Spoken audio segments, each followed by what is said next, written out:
प्रधानमंत्री नरेंद्र मोदी असम के एक महत्वपूर्ण दौरे पर पहुंचे, जहां उन्होंने सामरिक और विकासात्मक दृष्टि से अहम परियोजनाओं का उद्घाटन किया। उनका विशेष विमान चीन सीमा के निकट डिब्रूगढ़ जिले के मोरन बाईपास पर तैयार की गई राज्य की पहली इमरजेंसी लैंडिंग फैसिलिटी पर उतरा। यह लैंडिंग केवल एक औपचारिक कार्यक्रम नहीं, बल्कि पूर्वोत्तर भारत की सामरिक तैयारी में एक नए अध्याय की शुरुआत माना जा रहा है। एयर स्ट्रिप पर मुख्यमंत्री हिमंता बिस्वा शर्मा और केंद्रीय मंत्री सर्बानंद सोनोवाल ने प्रधानमंत्री का स्वागत किया।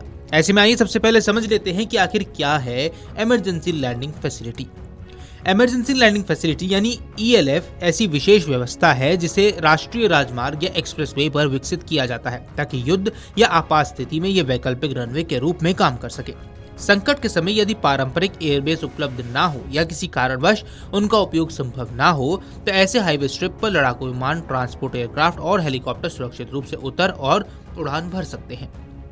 मोरन बाईपास पर तैयार की गई ये सुविधा 40 टन तक वजनी फाइटर जेट और 74 टन तक अधिकतम टेक ऑफ भर वाले परिवहन विमानों को संभालने में सक्षम है। इसका निर्माण भारतीय वायुसेना के सहयोग से किया गया है और इसे अत्याधुनिक मानकों के अनुरूप विकसित किया गया है। ये न केवल सैन्य जरूरतों के लिए उपयोगी है, बल्कि प्राकृतिक आपदाओं, राहत कार्य और आपातकालीन मानवीय अभियानों में भी महत्वपूर्ण भूमिका निभा सकती है। असम में बनी ये ELF पूर्वोत्तर भारत की पहली ऐसी सुविधा है जिसका विशेष महत्व इसलिए भी है क्योंकि ये चीन सीमा के अपेक्षाकृत करीब स्थित है।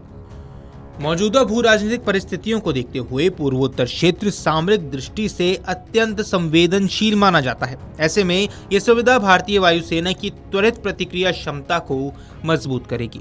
प्रधानमंत्री की उपस्थिति में मोरन बाईपास पर फाइटर जेट, ट्रांसपोर्ट विमान और हेलीकॉप्टर द्वारा हवाई प्रदर्शन भी किया गया। इससे ये स्पष्ट संदेश गया कि भारत अपनी सीमाओं की सुरक्षा को लेकर पूरी तरह सजग और सक्षम है।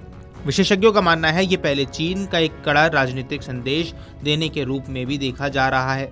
देश भर में कुल 28 इमरजेंसी लैंडिंग फैसिलिटी विकसित करने की योजना है। फिलहाल असम को छोड़कर उत्तर प्रदेश के आगरा लखनऊ एक्सप्रेसवे और पूर्वांचल एक्सप्रेसवे, ओडिशा के बालासोर तथा आंध्र प्रदेश के नेल्लौर में ऐसी सुविधाएं मौजूद हैं। हालांकि डिब्रूगढ़ की ये सुविधा भौगोलिक स्थिति के कारण अपना विशेष महत्व रखती है।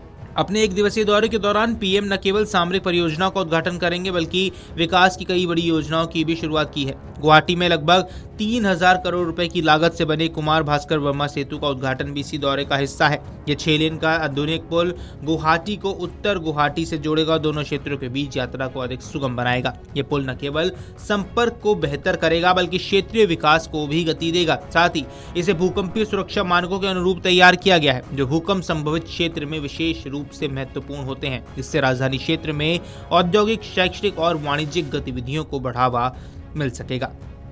Video desk amarujala.com।